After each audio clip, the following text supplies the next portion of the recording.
Hello, everyone. Welcome to Anointed Lady TV, the home of news and politics. If it is your first time in this channel, you are highly welcome. Thank you so much for stopping by. And if you like what we do on this channel, hit on the subscribe button. Also put on the notification bell so you'll be notified by YouTube anytime we drop a new video. And if you are returning subscribers, thank you very much for always coming back to watch our videos. On this platform, we drop videos every day and we react to every video that come our way. And on this very video, I will be watching with you. And after watching, let's go to the comment section and drop our opinion constructively. Like our videos and also share our videos if possible. See you next time in my next video. Years ago, we've had this conversation about, and your thought on whether or not the Igbos deserve to have the presidency. And you've always maintained that in the politics of this country, they do deserve it.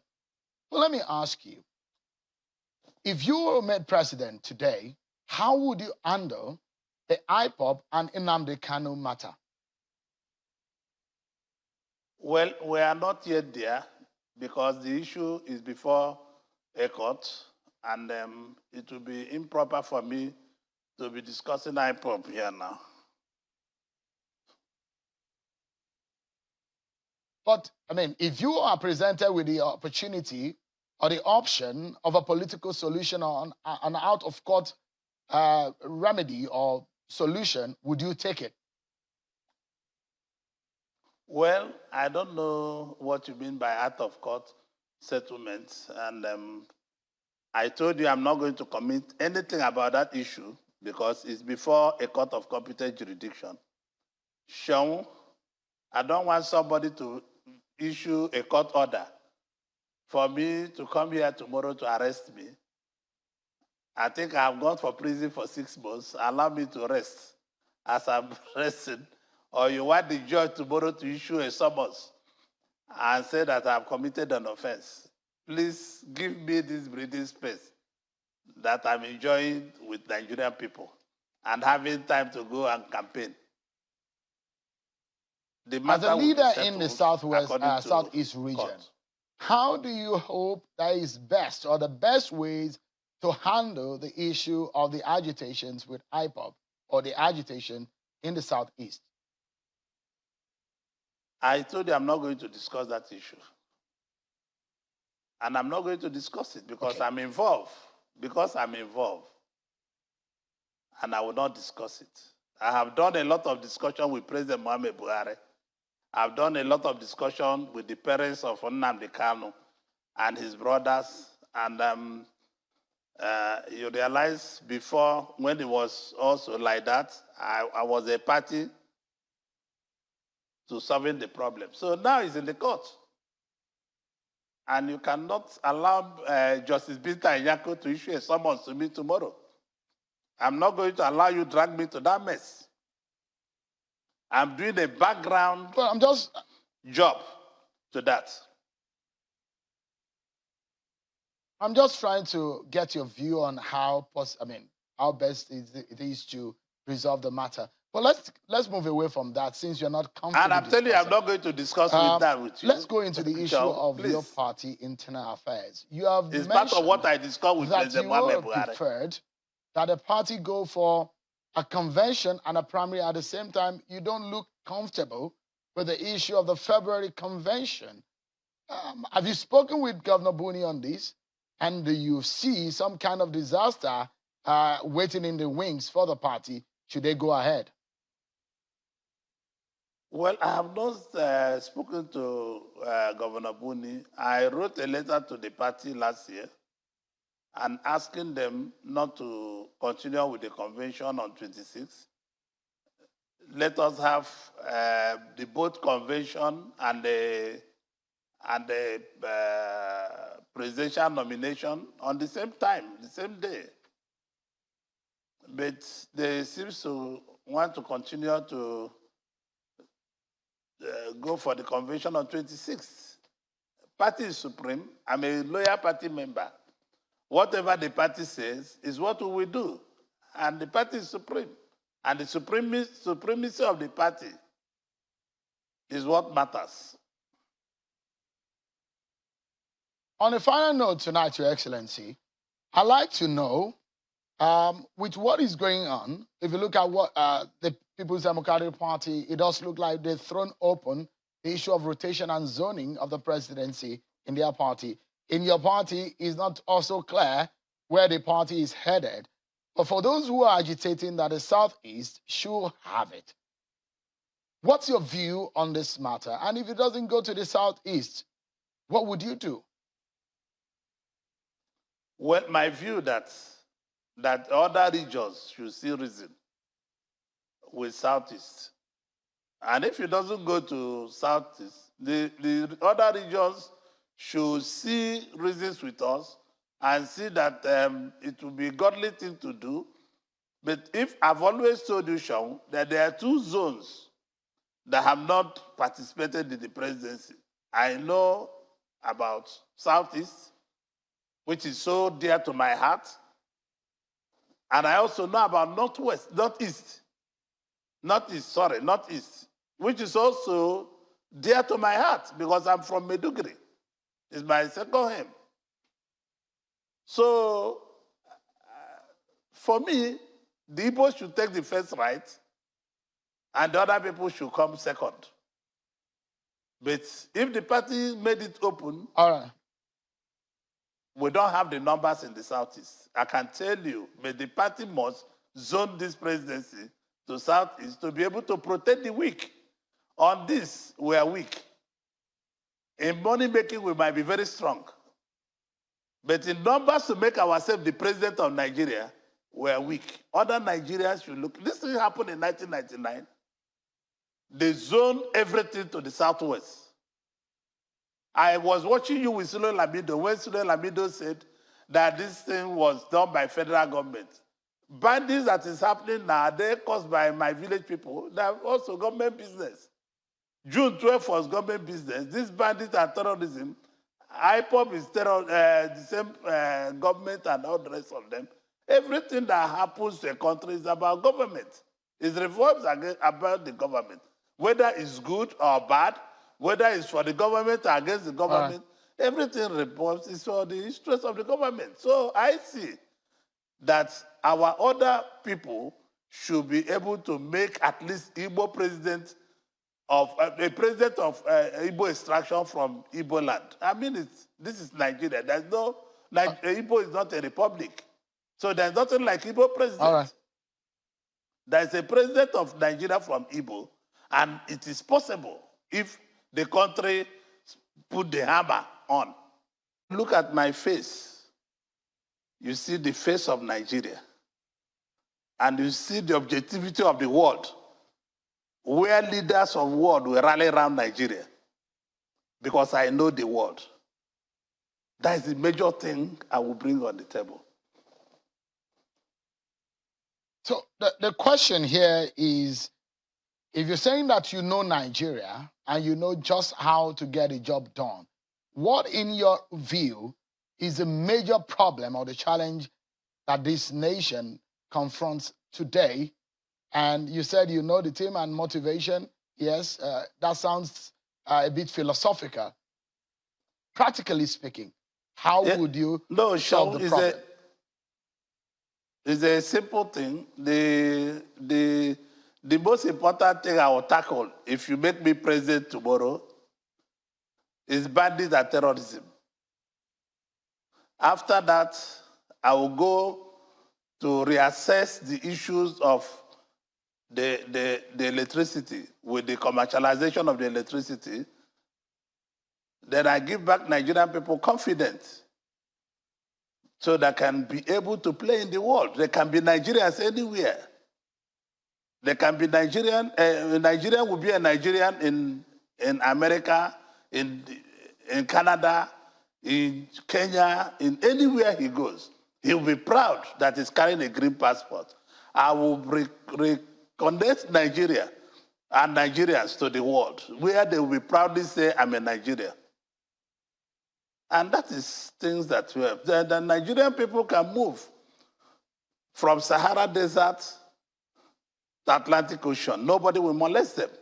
I did it in Abia when I was governor. There were criminal cases when I was in Abia, and I handled the issue. Within 2 years, it vanished. I created the Bakassi in Abia, and when I finished with Abia, I went to help Anambra State. I cleared up Onitsha, I cleared up Nnewi, and everywhere became very calm. My colleagues who I was governor with can testify to this. They know what I did, and it was a miracle. And it could be repeated here in Nigeria, because I understand Nigeria, because I know Nigeria. I'm not saying it to this. I said this to some of our late elders. I said this to Meso Recipes, Dr. Elise Kweme, and some of them. I told them, I said, I understand this country better than most of our leaders. And that is the truth, Sean. I understand this country because I have the Kanuri brain, I have the Fulani brain, I have the Yoruba brain, I have the Efik brain, I have everything. I know everybody by community, by homes. I know the Yoruba brain. I know everybody. So Nigeria required a Nigeria and you imagine, who we play to be a Nigeria. Yeah, Senator, you imagine that that's all you need, or that is what it entails to lead a country like Nigeria. No. It needs my power of intellect, which I have. I've just told you things I would do. I'm not telling you I'm going to build roads or do that. I say I will return Nigeria from, like, you can see that returning Nigeria from terrorism is a hard job.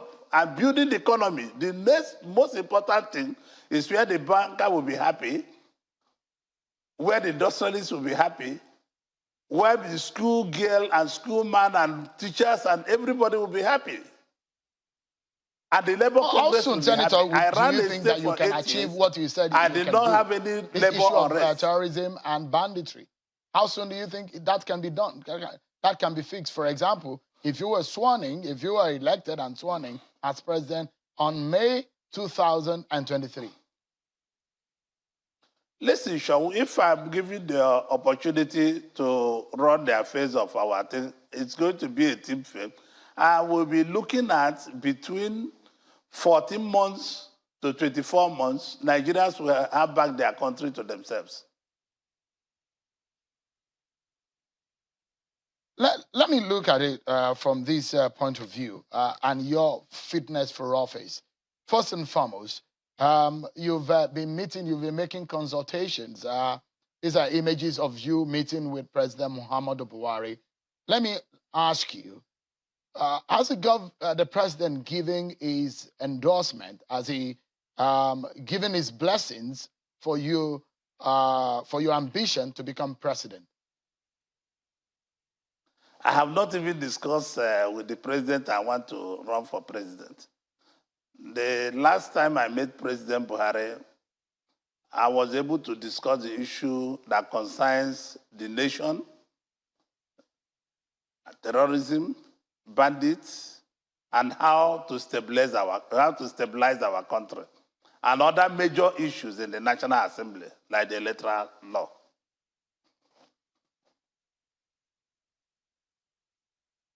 So when you met with the president, the issue of your ambition didn't come to the table at all.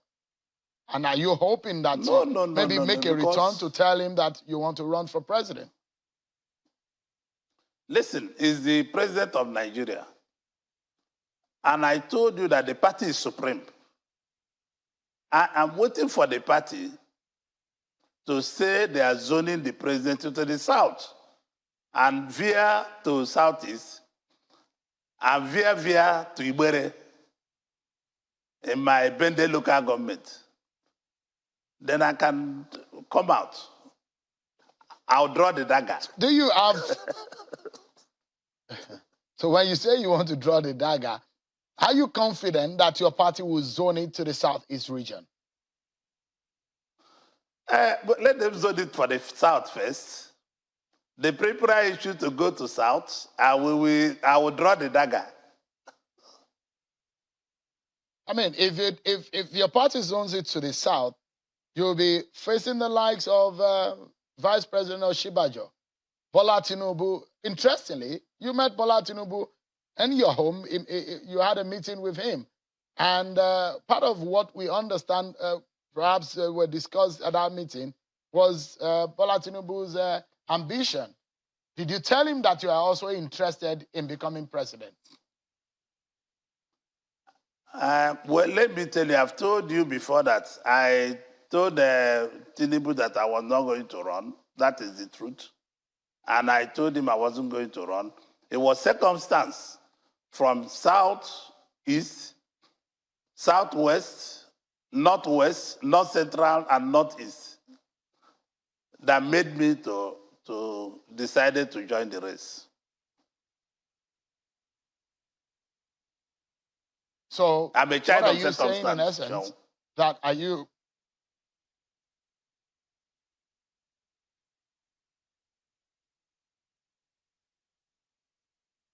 Can you hear me now? I'm hearing In you all the essence, time. what are you? Yeah, what are you saying in essence? That you did not inform him at first, but it does look like you have changed your mind. So if you're up against the likes of Bola Tinubu, how difficult will that be for you at the primaries? No, I was governor with him, and I'm not going to. There's nothing difficult in challenging anybody. We're all going to meet in Eagle Square, and we square it out there. There's no difficulty. We're all friends. Whether or not you have the political might or even the wherewithal, financial might, to be able to stand shoulder to shoulder with the likes of Bola Tinubu and some others whose name have been thrown up in this race is a big question here. Do you have what it takes politically, Listen, financially, Sean, structure-wise? I'm the only political businessman that Forbes recognized as a billionaire. And I'm not sure there's anything those people can do in terms of money I cannot do. And I don't think anything they can speak to anybody in Nigeria or in the world I cannot speak to. I can go to anybody in the world. I can go to any person to meet anybody and discuss my issue. Mind you, politics is not only about money. It's going to be about the people you are going to govern. The people will decide. Money is just a secondary issue. The primary issue that we are going to be talking about is the people. The people of Northwest, the people of Northeast, the people of North Central, the people of Southeast, and the people of Southwest, and the people of South-South. And we have the people. I can move the people. The people are with me. Money is not going to be a problem, I want to assure you. I was governor at the same year with Bola Tinubu. We were the governor the same year in 1999. Every Obani knows himself. So Bola at the Tinubu mouth is of not the a water. threat to your own ambition? No. And I'm not a threat to his ambition. By the time we meet in Eagle Square, this issue will be settled. Let's get clarity on a few issues and perhaps your fitness for office. You have consistently been under the radar of the EFCC over allegations of corruption. For someone seeking the highest office in the land, how do you think this plays out in the mind of an average Nigerian? The average Nigerians know that I have committed no offense. There were 19 witnesses in court, and nobody mentioned my name. And somebody pays somebody, which I'm sure you are part of that business. Somebody pays somebody to put me in jail for 6 months. And I thank God I went. It was a glorious thing. That's the best thing God have ever done to me. To be able to put me to the lowest end of the world and showing me that I've been a child born with a golden spoon and showing me the lowest end of our society. God wanted me. Mind you, I was supposed to be in Wuhan on the 9th of December, and I was supposed to be in Wuhan. And the people put me in jail on the 5th of December. It's to the glory of God. I thank God. And I'm not going to discuss that matter with you again because this matter is still in the court of competent jurisdiction. And I am capable of fighting I'm not guilty. I'm as free as anything, as said by the Supreme Court. Well, you've blamed your corruption prosecution on your adversaries. Let me remind you of some of the things that you have said to me in my past engagement with you and past interview on China's television, and what you said on the issues of corruption. This is one of those interviews. This one was way back in 2017. Take a listen to it. At all. I boldly say it, and all intelligence agencies in the world advised President Obasanjo that I'm not a thief. I don't know why I went to EFCC. So I leave it for the judiciary. That is one in 2017. You blame former President Obasanjo for your prosecution. This is another one in 2018. Take a listen to it.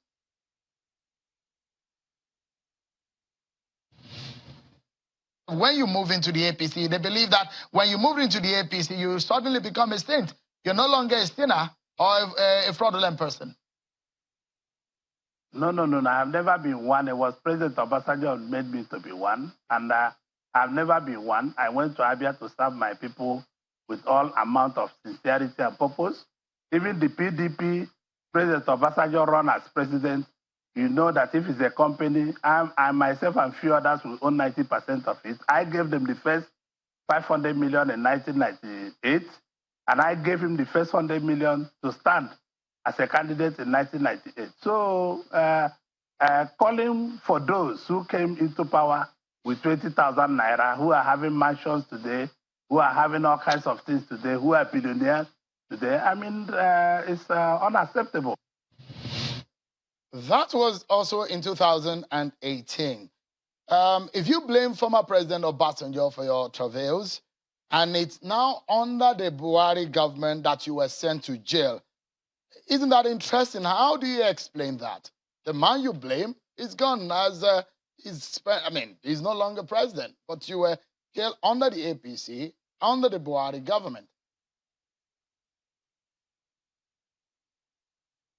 Presidential candidates and the same man I blame. Let me tell you, Obasanjo wrote to Tony Blair. Tony Blair assaulted me.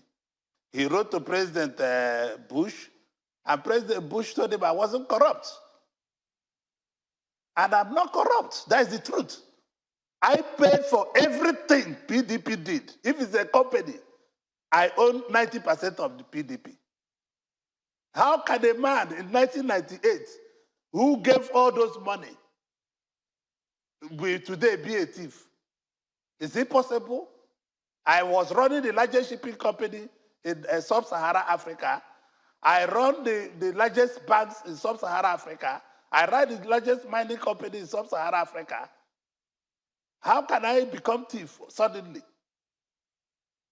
It's a planted thing. So we should have a common sense. Stop being this thing. Have a common sense. Don't just be a journalist. Be a businessman like me. Be a money maker like me. You should have a common sense to know. It's a common sense to ask you. The problem is that these people don't want Senator, to be it's a common sense to ask you a common question about how you are perceived. No, you have not asked me a common question. You called me a common question that is in the court of competent to the jail in the first place. But let me ask you this one straight away. You've said previously that you were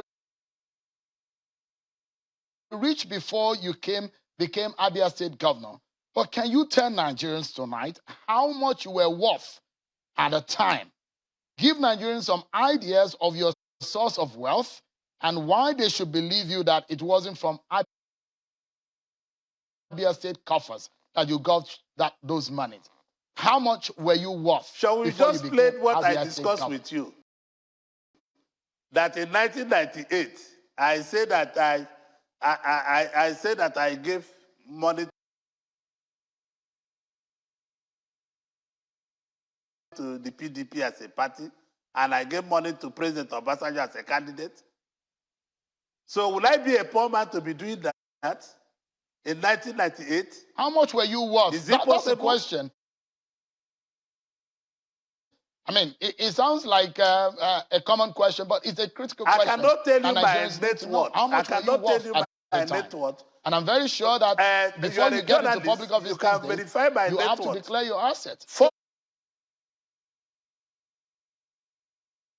If have already Nigerians in know how much you're worth, 2014 they may be able to have told an you that I'm a idea billionaire of in dollars. whether or not Abia State was part of the wealth that you presently have. No, it cannot be. It's not possible.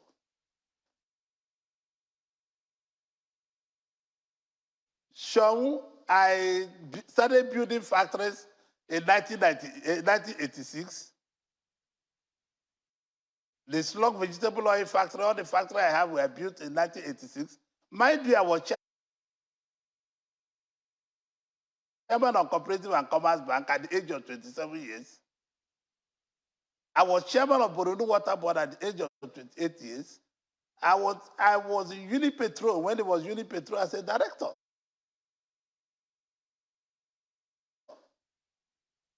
And I started business. I made my own money as a common man from 0 point to bigger point. From selling common palm oil and fish, from making furniture, from making cables, from making vegetable oil, and making everything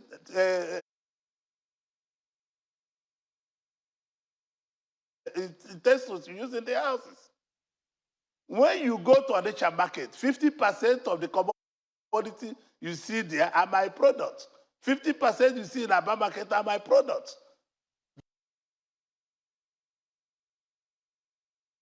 That is the popular